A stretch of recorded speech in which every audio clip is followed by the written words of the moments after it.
Niggas, mambo vipi? Bwana, leo niko mtaani hapo maeneo ya bandari. Kwa mbele kule unaona majengo yale.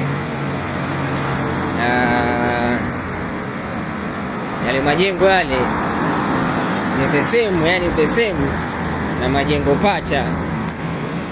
Majengo pacha yale ya beauty. Bali, ya cheki hapo unayaona. Bana, kuna issue moja hivi mimi nataka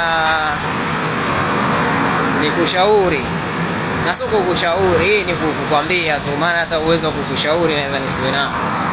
Bana, kuna washikaji wao wametoka Gabongo hapa wameenda mbele. Wengine wamezamia zao South Africa huko.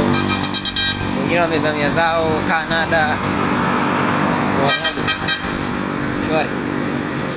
Bana, wengine wamezamia zao Canada, wengine Marekani, wengine wapi. Sasa washikaji naona wana challenge moja hivi kwamba bana, nenda ukapambane, yani wanahamasisha yani kwamba ukapambane. Sio kitu kibaya, ila ni kitu kibaya kwa upande wangu mimi. Kwa sababu gani? Ukiangalia washikaji mbele huko wanafanya kazi za kilimo tu, yani wengine Canada huko wako kwenye mashamba. Wako kwenye mashamba. Ni vibarua huko. Sawa, tukataa hela inaweza ikawa ni nyingi, lakini sasa kimfumo maisha ya kule washikaji naona kama wanateseka. Yani wanateseka kwa sababu gani?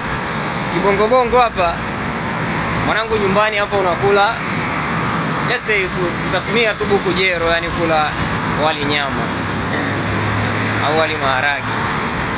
Alafu sasa mwisho wa siku unaenda mbele huko, hiyo wali maharage hapo, kumbuka unaongea na ndugu zako, lugha ni moja. Unaweza hata kupiga simu nini. Ila sasa kule mbele mzee, mimi sikushauri bwana.